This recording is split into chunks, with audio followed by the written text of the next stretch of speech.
Well, tonight, the city of Spanish Fort is stepping up the fight to get its post office back as the closure continues to impact residents, businesses, and now nonprofit volunteers feeding the hungry in Baldwin County. NBC 15's Corey Pippen found out Prodisee Pantry lost out on critical fundraising donations due to the closing of the post office there in Spanish Fort. Spanish Fort City officials are appealing the Postal Service's decision to close the area's only post office, which has left Prodisee Pantry serving more people with fewer ways to get help.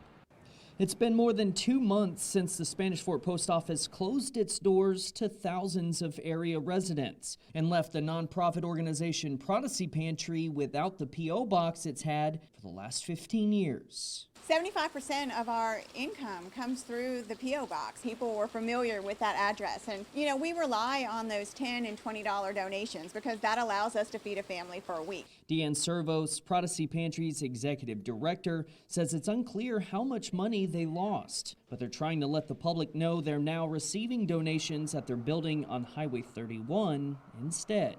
A lot of our mail got stuck in limbo despite having measures in place to forward back to our physical address. A lot of our mail has gotten lost. So if someone got their $20 check back, it's not because we don't need it. In fact, the need for food assistance in Baldwin County has grown immensely due to the pandemic. Servo says last year her volunteers distributed over 3 million pounds of food to more than 29,000 families. We're blessed that the economy's picking up a little bit, but there's always a lag time for families that are now behind. Postal Service officials say the post office was abruptly closed because it was under contract and not federally operated. But city officials are appealing that decision in federal court. They take the position that contractor-operated post offices are not post offices. Our position is if it acts like a post office and the community thinks it's a post office, it's a post office. Servos hopes the appeal is successful. Spanish Fort in the Eastern Shore is a growing area. Losing our post office, it's really hurting our community.